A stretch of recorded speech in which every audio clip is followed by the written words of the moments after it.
बिस्मिल्लाहिर्रहमानिर्रहीम। मेरे प्यारे व्यूवर्स को मेरा प्यार भरा सलाम और ढेर सारी दुआएं। आज व्यूवर्स हम गरम मसाला बना रहे हैं, ऐसा गरम मसाला जो खानों की जान है। गरम मसाले से ही तो खाने का टेस्ट दुबाला हो जाता है। चलते हैं अपने गरम मसाले की रेसिपी की तरफ। तीन तीन चम्मच सौंफ, 3 चम्मच साबुत धनिया, 2 चम्मच काली मिर्च, लौंग 1 चम्मच, दालचीनी 3 से 4 अदद, ज़ीरा 5 चम्मच, जायफल आधा टुकड़ा, जवित्री 1 चम्मच, बादियान 1 चम्मच, बड़ी इलायची 12 अदद, छोटी इलायची आधा चम्मच, तेज़पत्ता 4 से 5 अदद।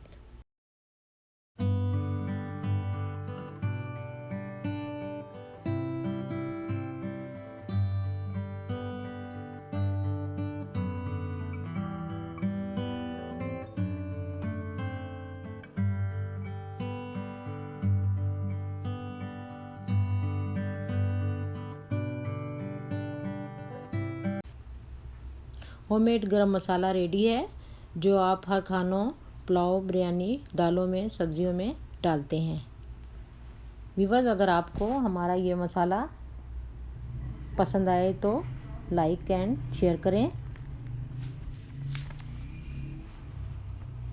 और सब्सक्राइब कर दें और बेल आइकन को प्रेस करना ना भूलिएगा, ताकि हमारी हर नई आने वाली रेसिपी की नोटिफिकेशन आप तक पहले पहुंचे। तो चलें, मुझे इजाज़त दें। मिलते हैं अपनी नेक्स्ट रेसिपी के साथ। तब तक के लिए अल्लाह हाफ़िज़।